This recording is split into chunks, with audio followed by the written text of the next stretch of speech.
Keir Starmer is betraying the British people with his latest backdoor reveal of Brexit.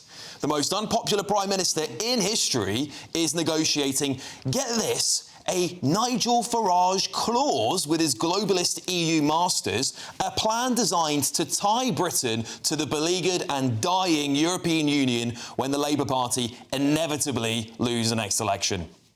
We've already taken steps on food and agriculture to align with the single market. That's the sovereign decision that we have taken. I think we should get closer. Well, as part of the PM's EU reset, the European Union is demanding that if a future British government dares to scrap their veterinary deal, one that could force us to align with every new EU rule on food, animals and plants, no questions asked, that we must pay a massive financial compensation to them, billions potentially, to cover their costs. And why? Because they're terrified of Nigel Farage and Reform UK winning power and tearing up this Brexit betrayal that's going on right now. The fact they even call it the Farage Clause seems a blatant admission to me that they are trying to interfere in our democracy. It's designed to bind future parliaments and financially punish voters who want Britain to be free of them again. So what you get with Nigel Farage is a lot of slippery things that are said, but when you hold them up to the light, they're not actually true. Right, this is like going to the kid that bullies you in school and asking them if you don't mind them dunking your head in the toilet again. That's what this feels like with the EU. They are bullies. Remember this. The Brexit vote was a fair, democratic expression, and I will always respect that. Not about going back into the EU. We've left, we're not going back. It's not about the single market or customs union. This is an embarrassing betrayal. The British people voted in an historic referendum to take back control from Brussels, not pay penalties if we exercise control of our country. This is coming from, by the way, all of this, our so-called allies. The EU, our great close allies, the same allies that have clearly no respect for our sovereignty. They've done everything they can to punish us for rejecting their superstate rule and constantly want our help still to prop up their security. But when we want our bit of sovereignty back, oh, no, can't have that, Britain. Well, Starmer's pledged no return to the single market, no customs union, no freedom of movement. But here we are, aligning with EU laws we can't change, we can't vote on, and he's also opening talks on youth mobility that smells like free movement for the under-30s, if you ask me, and defence pacts that tie us to the Brussels agenda. And now this penalty clause will lock us there forever. We rejected David Cameron's negotiations with the EU because it would have been half in, half out. That's what Keir Starmer's doing, the worst of both worlds. Starmer has no authority to sign away our independence like this. He won an election and a mandate promising to make Brexit work, not undo it sneakily. No referendum, no debate. He's just got these secret backroom talks about handing control back to these unelected bureaucrats in Brussels while they laugh in his face and look ahead to a Farage government. Doesn't that show you how much faith they have in him?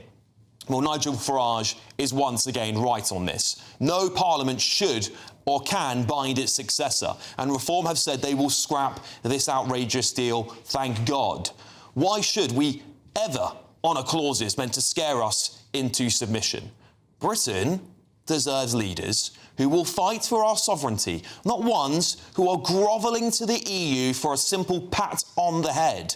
And to that 11% of Brits that still give this disastrous Orwellian government a positive approval rating, wake up. And to the EU, I say this. Starmer might be bullied and pandered to you, but as we showed in 1945, our spirit won't be crushed by tyranny in Europe, and nor will you win. There's nothing more important than keeping your money and your identity safe online. And with so many VPN options available, choosing the right one can be pretty daunting. But this video's sponsor, ExpressVPN, is making the choice easier for GB News viewers. ExpressVPN is offering up to 75% off, plus 4 extra months free. That's top-level security from just £2.49 a month, and you're covered by their 30-day money-back guarantee. So just click the link in this video's description or scan the QR code now. Remember, when you're online, you are often sharing personal data, so hackers can steal your information, your passwords, your photos, and your bank details in just seconds. But ExpressVPN encrypts your connection, making it virtually impossible for hackers to access your personal information.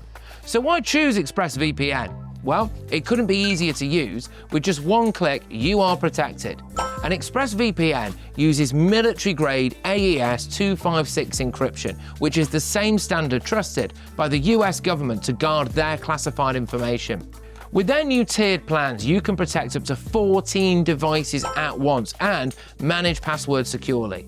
Live chat support is available 24/7, and it typically connects you in under a minute with a real person. Click the link in this video's description or scan the QR code to get up to 75% off ExpressVPN, plus 4 months extra for free. Start protecting yourself today with ExpressVPN. Let's talk about this. I've got my fantastic panel with me tonight, journalist and broadcaster Linda Jubilee, pub landlord and activist Adam Brooks, and former Labour Minister Bill Rammell. Welcome to the show, everybody. Adam, I'll start with you. For all intents and purposes, Brexit really wasn't that long ago. People were quite clear. They wanted a cut with Brussels.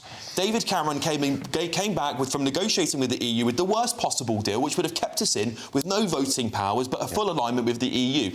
That was rejected by the British people. And what we've got now is Keir Starmer putting in that exact same rejection of that vote. Yeah. So this is, in my opinion, a complete betrayal of Brexit.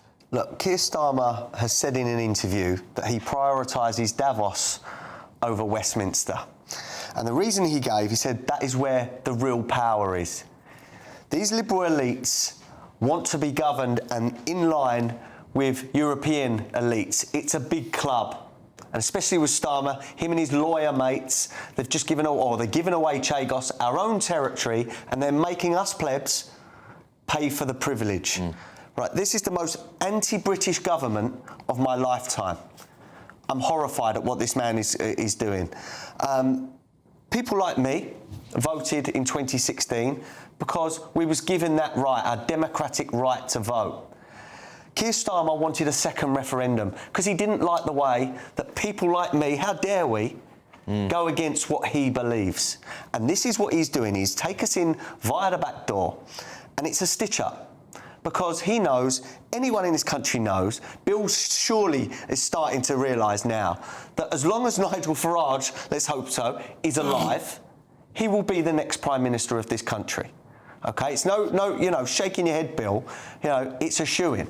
And they know that, and they want to try and punish us. Linda, I'll come to you in a second, because I want you to... I know you've got a lot of notes. Linda, go on. I feel as though Bill should... Yeah, go on. All right, if you want to give it to Bill first, go on, Bill. Well, firstly, Adam, take the tablets.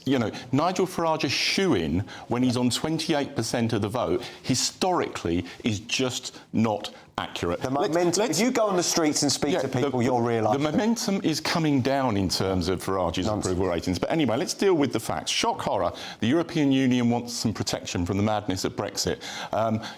Wake up and sniff the roses. The reality is that termination clauses are part of any trade deal. And the clause that you're talking about says that in the event that a future government, it doesn't say that government can't rip up the deal, but if it did, it would have to pay for the infrastructure costs and the reinstatement of border costs.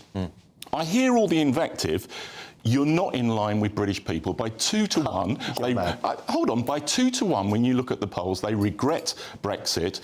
65% of them want a closer relationship with the European Union. Why? Because we've lost out massively from Brexit. There was a study. Well, there was a study just before Christmas that was authored, I think, from Stanford University, that the cost to the UK exchequer in tax terms was about £90 billion a year. Still less than we pay the EU. Hold on. What are you talking about? Look at the facts. The annual cost was about £5 billion a year, and we benefited from that. Well, there's a lot of secretive costs that go with that. But UK investment's up 19.5%. We've got exports are up higher than the EU. So the EU's exports are 5%. Ours are around 8%. Employment has increased significantly since we left the EU. Unemployment in the EU is 6.2%. Ours is only 5%. We're doing way better off outside the EU. Then why, Alex, don't people agree with you? Well, because it's narrative. It's narrative. No. And also, a lot of people voted for Brexit to take back control of their borders, which the Tories failed to do, dramatically failed to do, actually. Yeah, so that's a massive part of it. But in terms of economically, we are better off outside the EU. Well, let me come back to that independent study that said £90 billion a year lost in terms of taxes and public spending. From the central issue at hand here. So the first thing we have to pay attention to is the election is 3.5 years away. That's true. And no one can predict what is going to happen. Not you and not you. OK? So the next thing is that this does seem to me, because it does involve a fine, this is anti-democratic. You do not nobble the incoming government because you fear it's going to do something you don't want it to do, because we're a democratic country and we don't do that. We actually don't do that. So he sticks to Keir Starmer sticks to his policies, but he should not be tying the hands of any future government that comes in and disagrees with him. Because, as I said, we are a democracy. Then we don't do trade deals and we lose out significantly. And this is about food and agricultural products. And the estimates are that it would boost trade by 22%. Well, the estimates for the EU stuff have always been actually massively overblown, and their exports are far lower than ours are now outside of them. And the next step we know is customs union, which will destroy all of the trade deals we've done. People voted to leave. That was only 10 years ago. It wasn't 50 years ago. They voted 52 to 48 They still voted to leave. Yeah. It's a democratic right. They wanted to get out of it. They haven't had the Brexit that they voted for. And time again, the Tories refused to implement it, and Labour is now going back on it, right? So I don't think, of course, British people are looking at it going, well, we didn't do anything with it. What was the point, right? Of course they're going to feel that way. And I'm not surprised they do. But they deserve to have what they voted for. If we keep on saying, oh, well, now these polls say this. The polls before Brexit, by the way, showed that overwhelmingly people would have voted to stay in the EU, and what happened? We left. So let's not take polls. If we're not taking election polls, if we're not taking election polls for gospel, we shouldn't be taking polls about the EU for gospel. Alex, you say people are not getting what they voted for. Let's go back. Hold on. It wasn't clear what they were voting for. And let's go back. It was so clear. Hold on. Let's go back to that referendum. Yeah. I remember the Leave campaign saying that if you vote to leave the European Union, you can remain part of the customs union and the single market. That's due to the atrocious deal that was negotiated ultimately by Boris Johnson, was not on the agenda. It wasn't clear what people were voting for. The reality, I think, has been disastrous. Not just my view, that's the view of British people if you look at the opinion polling evidence. Based on polls, which we've just said we shouldn't take for gospel. How dare us, uneducated common folk vote for freedom, vote for sovereignty? How dare we?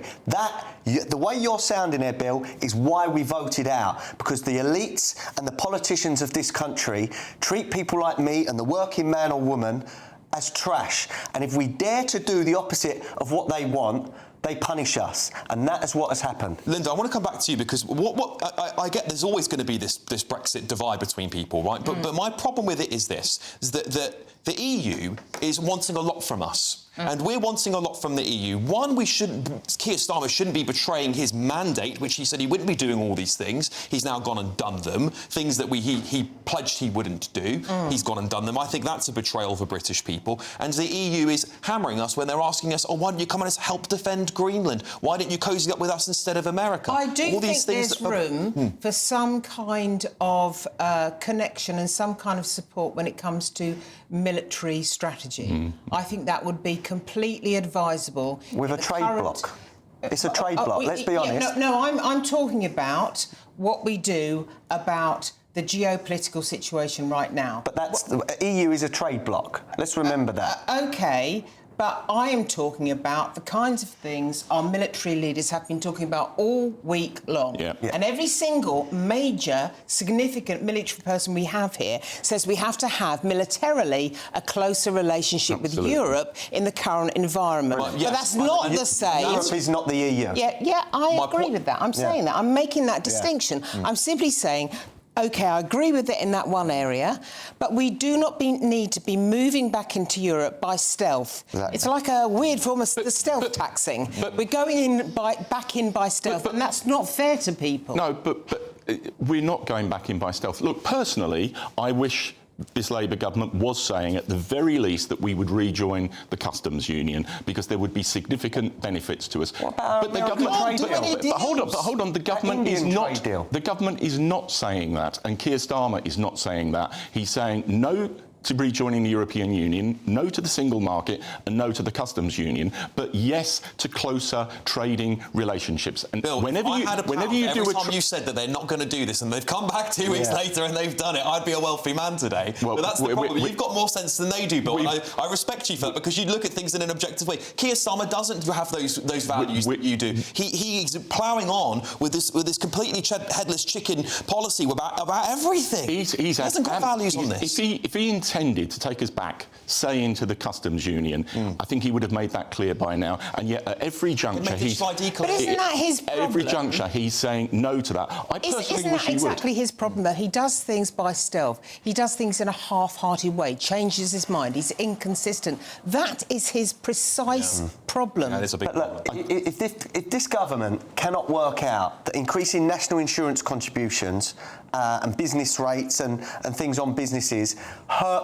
jobs, cost billions, then how can they be trusted with complicated EU law and business? How? They can't even sort this country out, yet they want to tie us into things that are complicated. This whole for years. mantra is stop the world, I want to get off. If you live in an inter-trading relationship and you want trade deals, that involves compromise. And the compromise of this is that we get a deal, we boost our agricultural exports by about 22%, according to estimates. But if any government chooses to rip this deal up, which would be their right, as is part of any trade agreement. As is the part of any trade agreement that you sign. I understand that, but I also think these are meant to be our greatest allies. These are the people, the coalition of the willing, all this military, all this stuff. We're meant to be friends. And we're not friends, we're adversaries, and we're not looking at this realistically, and the British government currently is not taking it seriously, that actually they don't have our best interests. No. They're looking out for their super bureaucracy. That's their job. Our job is to look out for Britain, and I don't think this government has understood that very well. Look at the fisheries deal we've done. Look at all the other things we've been doing around the world, Chagos and all these other things. Britain is not a priority to them, and that is why I've got this big problem. The British national interest, and British people back this up in polling, the British national interest is to have a closer trading relationship with the European Union, and that's what the government's trying to deliver. Give us another referendum, we'll win it again. That's what I say, Bill. Give us another referendum, we'll win it again. I tell you what we need We're not going to have that. We'll come back. I tell you what you need to do if you ever have another referendum. I don't think it'll be that soon, but you need a super majority this time round.